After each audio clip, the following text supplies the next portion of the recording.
Welcome to The Breakdown, where we dive deep into the stories shaping our world.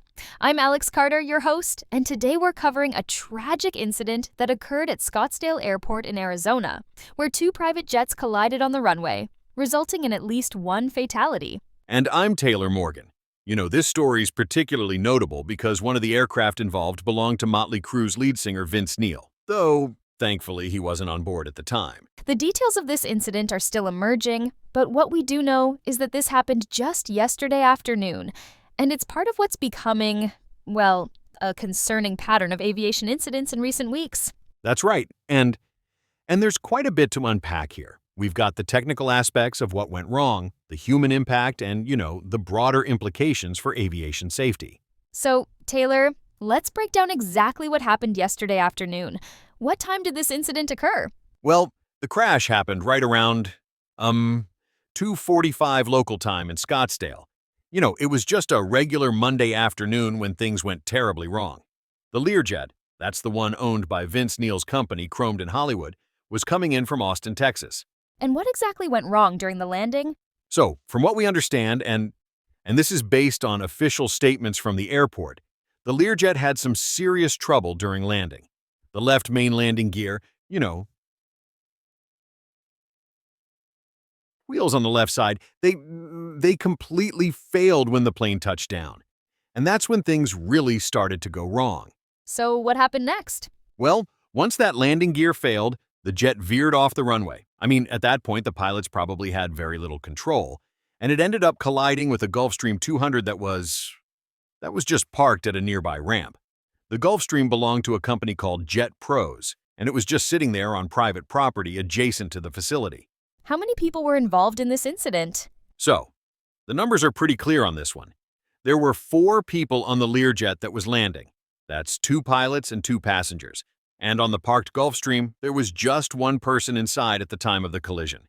The impact was, well, it was significant enough that emergency response teams had to rush to the scene immediately. Tell me about the immediate response to the crash. The response was actually quite rapid. Scottsdale Fire Department was on the scene within minutes.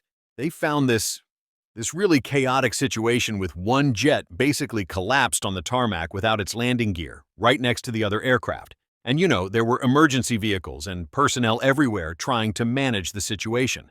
Given how severe this crash was, can you walk us through the casualties and injuries that resulted from this collision? Yeah, so this is where it gets really tragic. We know for certain that 1 person lost their life in this incident, one of the pilots. And, according to Brett Michaels, yes, the Poison frontman, who actually posted about this on Facebook, it was one of the pilots who died in the collision. And what about the other people involved? Right. So there were actually 4 other people who were injured in total. 2 of them, they had to be rushed to trauma centers. And one of those was Rain Andriani, who's Vince Neil's girlfriend. From what we've learned through TMZ's sources, she suffered some pretty serious injuries, 5 broken ribs. Her friend was also on board, and both women were taken to the hospital. So these were the passengers on Neil's jet? Exactly. And what's interesting is that there were even some dogs on that private flight. And thankfully, they all made it through okay. The second pilot was also injured, though we don't have specific details about their condition yet. What about the person in the Gulfstream? Well, that's actually one bit of good news in all of this. Jet Pros, the company that owns that Gulfstream, they've confirmed that nobody on their aircraft was injured in the collision. And there was 1 person involved who actually refused medical attention at the scene, though we're not entirely sure which aircraft they were associated with. This must have been devastating for Vince Neil to hear about. Oh, absolutely. His lawyer actually released a statement pretty quickly, saying that Neil's thoughts and prayers were going out to everyone involved, and he was especially grateful for all the first responders who came to help.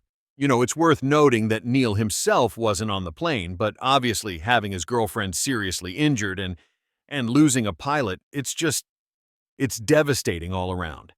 So, Taylor, let's get into the technical aspects of what actually happened here. What do we know about how this crash occurred? Yeah, so what's really interesting is that this wasn't just a simple runway incident. From what officials have told us, the Learjet 35A was coming in for a landing at Scottsdale Airport, and the critical moment came when the left main landing gear failed during touchdown. The left landing gear specifically? That seems like a pretty crucial component to fail. Oh, absolutely. You see, these aircraft have what we call a tricycle landing gear setup. There's one wheel assembly at the nose and two main gear assemblies under the wings. And when that left one failed, well, that's when everything started to go wrong.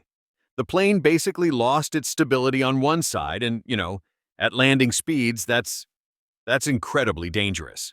Take us through what happened next. So once that gear failed, the aircraft started to veer off the runway.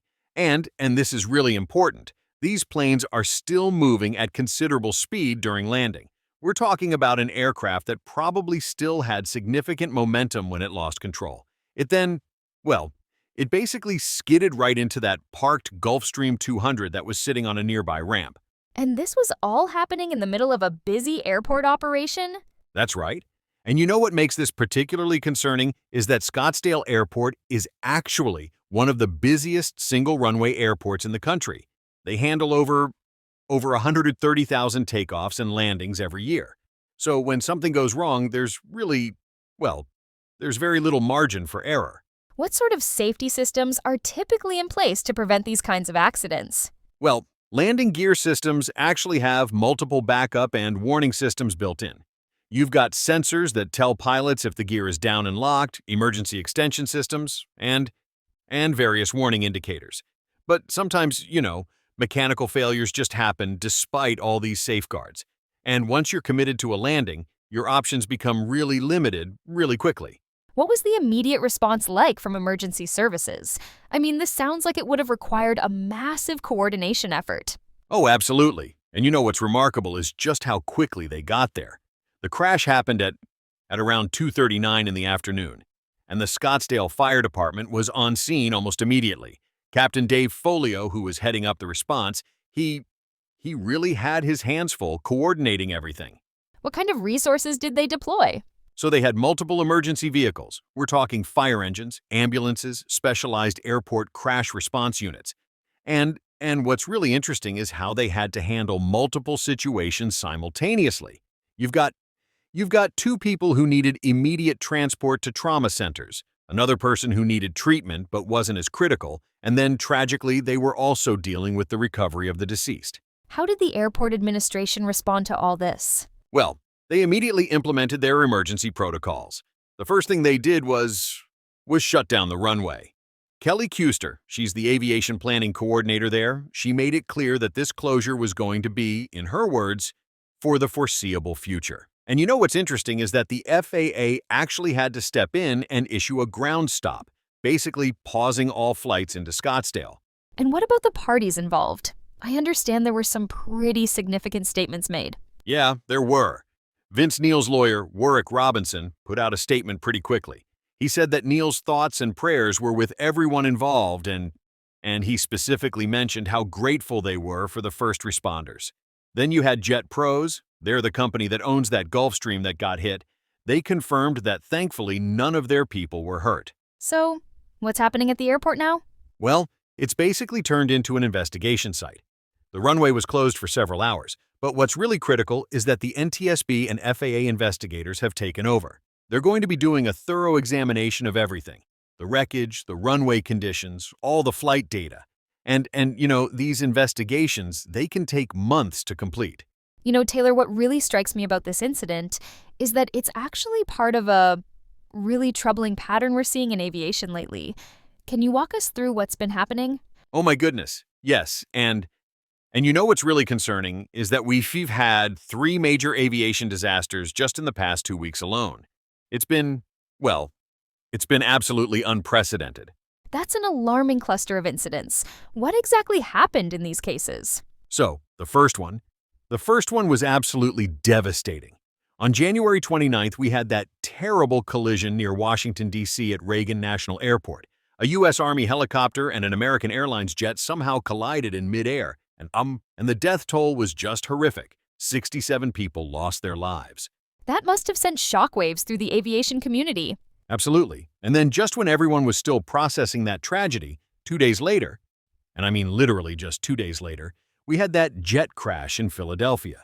It was carrying 6 people when it just plummeted right into a busy street and exploded. All 6 people on board were killed, plus 1 person on the ground. Did these incidents trigger any immediate safety reviews? Well, that's what makes this next part even more concerning. While those reviews were just getting started, we had another disaster just last week in western Alaska. A small commuter plane, it was heading to Nome, and tragically, all 10 passengers on board were killed when it went down. So, what kind of impact is this having on public confidence in air travel? You know, it's really shaking people's faith in the system. I mean, when you have 4 major incidents, including this Scottsdale crash, in such a short span of time, it's bound to make people nervous. And what's particularly concerning is that these aren't all the same type of incident. We're seeing problems across different types of aircraft, different circumstances, different locations. And this is pretty unusual, right? To see this many serious incidents so close together. Oh, absolutely unusual. I mean, historically, air travel has been incredibly safe, particularly in the US, but these recent weeks they've been unlike anything we've seen in recent aviation history. And it's raising some really serious questions about whether we're looking at broader systemic issues that need to be addressed. Taylor, I think we need to understand more about where this crash took place. What can you tell me about Scottsdale Airport? I mean, it's not exactly a major hub like Phoenix Sky Harbor, right? Oh no, but you know what's really interesting is that Scottsdale Airport is actually one of the busiest single-runway airports in the entire country. I mean, we're talking about more than 130,000 takeoffs and landings every single year, which is just incredible when you think about it. That's a surprising number for a single runway. What drives all that traffic? Well, it's really all about location and the type of clientele it serves. You see, Scottsdale Airport is primarily focused on private and corporate aircraft. It's right in the heart of, well, what you might call Arizona's luxury corridor. We're talking about high-end resorts, world-class golf courses, and it's particularly busy during major events. What kind of events are we talking about? So, for example, the Waste Management Open. That's one of the biggest events that really drives traffic to this airport. But beyond that, it's really become this crucial hub for executive and business travel in the region.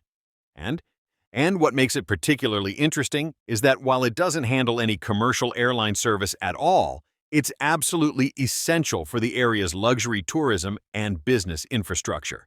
So this isn't your typical small regional airport then? Not at all. I mean, we're talking about an airport that's owned by the city of Scottsdale, but it's really become this powerhouse in terms of private aviation. The traffic really peaks during tourist season and during major sporting events. You'll see everything from small private planes to these massive corporate jets coming and going, especially during the peak seasons when Scottsdale is just buzzing with visitors and business travelers. Let's talk about what happens next. The investigation is already underway, right?